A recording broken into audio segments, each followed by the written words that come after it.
The RAF station at Valley on Anglesey. Mountain rescue teams had tried desperately to reach the stranded train on foot, and British Rail snowplough trains had themselves got stuck, beaten by the massive drifts that blocked the Cambrian coastline. The train's engines had been run to try and keep the passengers warm, but the blowing snow had found every crack in the coachwork, and after so long stranded with little hope, the helicopter crew was particularly welcome. The guard was the last to leave his train, and with the helicopter, the safety that for so long had been impossible to reach was just a few minutes away. The helicopter crew that evacuated the passengers had tried last night to reach them, but they were beaten back by atrocious weather. The difficulty was in making any headway at all.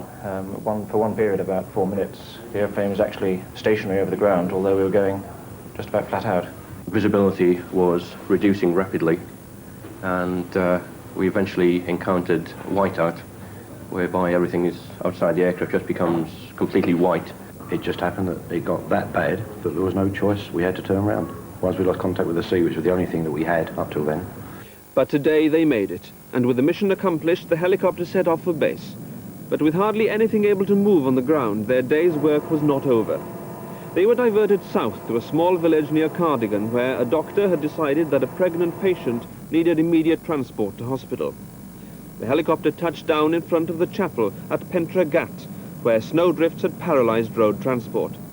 Villagers turned out to clear a path through the snow for Mrs. Llinos Griffiths, who, despite her late state of pregnancy, was able to walk to the helicopter.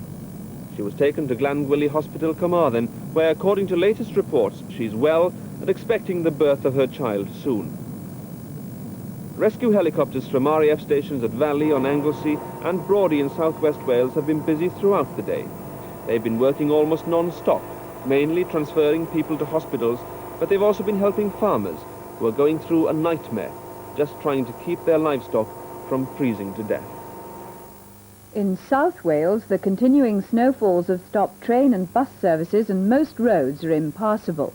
People in Cardiff have been queuing for food, and emergency services are stretched. One early casualty of the relentless snow in the city has been the Sophia Gardens Pavilion, one of the main exhibition and concert halls. The weight of snow after 2 days of heavy falls was too much for the largely glass roof, and the building has been extensively damaged. One main road blocked all day was the M4 on both sides of the Bristol Channel. The South Wales stretch of the motorway was worst affected, as Kate Adey reports. The M4 was a miserable sight, a trail of frozen traffic, abandoned lorries and huddles of cars. More than 1,000 people are being looked after in emergency centres after being rescued from snowbound vehicles.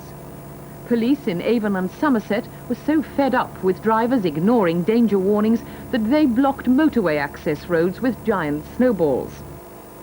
Those who battled through to the Severn Bridge paid no tolls. The staff didn't get to work.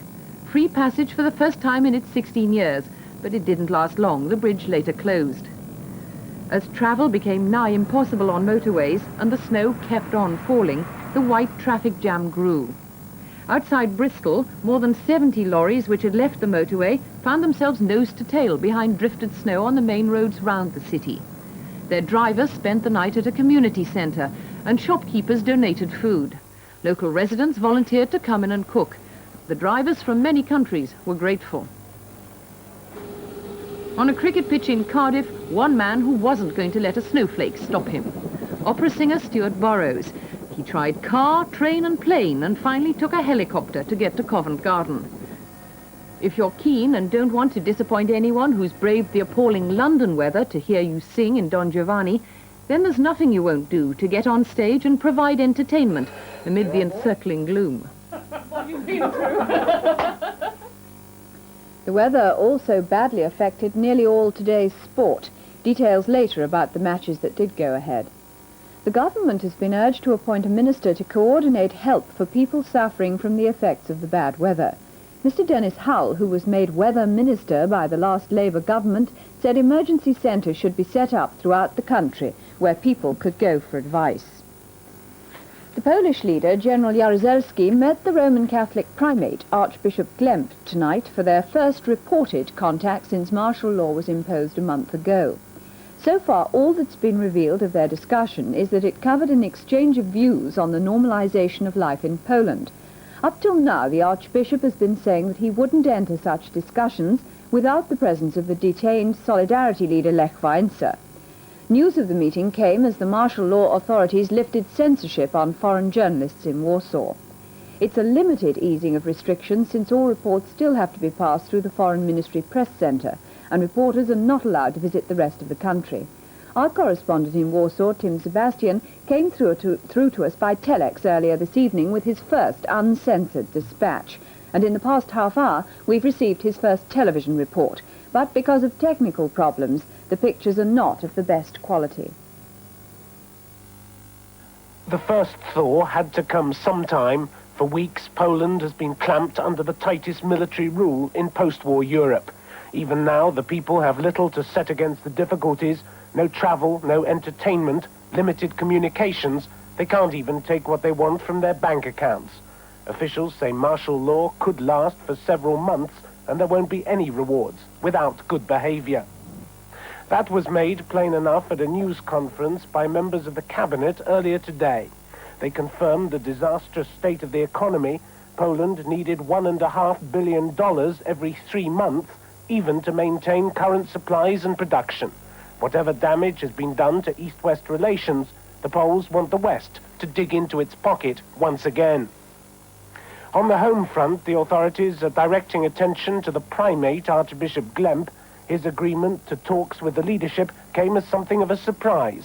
Over the last few days, his sermons have been increasingly outspoken. He's cast doubt on the official casualty list. He's also condemned pressure on Solidarity members to resign from the union.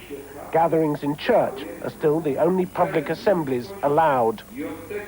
For the first time tonight since martial law was introduced, foreign correspondents have been allowed to send uncensored reports. The move came after accusations that Poland had seriously violated the Helsinki Agreement, and that has clearly touched a nerve here. For not only does Poland want to get more aid from abroad, it wants to persuade everyone that the situation is returning to normal, and that is an uphill task.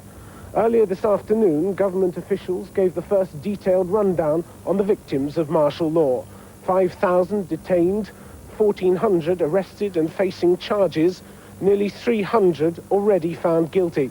If these figures are correct, and there are those who doubt them, they aren't the type of statistics guaranteed to inspire hope. It's also been confirmed that a British journalist has been arrested in Poland. Greg Miskiw of the Sunday Mirror entered the country 24 days ago and was detained soon after, allegedly because his visa wasn't in order. He'll appear in court on Tuesday. Stephen Kitson, the Bristol engineer held by South African security police since Thursday, is in good health, according to a British diplomat who saw him today. He was detained after visiting his father, who's serving a 20-year prison sentence. Mr. Alan Wright, chairman of Northern Ireland's Police Federation, who resigned in protest over criticism of the chief constable, today changed his mind. After a unanimous vote of confidence by the Police Federation's executive, he agreed to resume as chairman. It's now virtually certain that Mr. Roy Jenkins will be standing as the Social Democrat Liberal Alliance candidate at Glasgow Hillhead, although the announcement won't come immediately. The by-election is in Glasgow's only Conservative seat, held by a 2,000 majority. It would allow the former Labour Chancellor, who became top man in Europe, his second attempt to get back into Parliament as a Social Democrat. Here's our parliamentary correspondent, Christopher Jones. The SDP part of the alliance in Hillhead obviously want the top star of their party to be their candidate.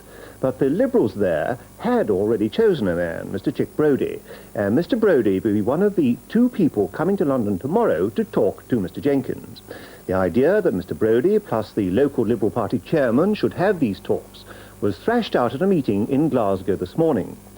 Although Mr. Jenkins still hasn't formally announced his decision to stand for the alliance, both sides now seem certain that he will, and he'll make the announcement early next week. The 2 Liberals coming to see him certainly don't consider themselves to be either negotiators or supplicants. Their job, they feel, will be to tell him about the constituency, to be generally sure that they all speak the same political language, and to tell him about the political facts of life in Scotland in general, and about Glasgow in particular. The SDP are certainly anxious to get the matter settled as soon as possible. And there's a bit of gritting of teeth by them at the Liberals' delay because of the real possibility that the government might grab the obvious advantage of calling an early by-election, within the next 6 weeks perhaps, before the local alliance organisation there can get into top gear. Although Liberals insist that their long-standing organisation in Hillhead will be invaluable, a fact that they think that may well have influenced Mr. Jenkins' decision to stand there. The people of Gibraltar have begun facing up to a new future. In 3.5 months' time, the border with Spain will be open again after nearly 13 years. At the same time, Spain and Britain will begin negotiating about the future status of the rock. But as Christopher Morris reports, the Gibraltarians are not looking forward with any enthusiasm to the end of the blockade. For almost 13 years, this strip of land has isolated the rock and cruelly separated families. Soon, that will all change, as even the most sceptical Gibraltarians now agree. They watch in curiosity and some concern as the Spaniards work against the clock, constructing a new customs hall and facilities on their side of the border. Floodlights are being brought in so they can work at night too, and they plan to meet the deadline personally imposed by the Spanish Prime Minister for everything to be ready on the day the frontier gates at last swing open again. The continuing British military presence is a comforting factor for the Gibraltarians, who fear Spain's new friendly tactics to gain control of the rock.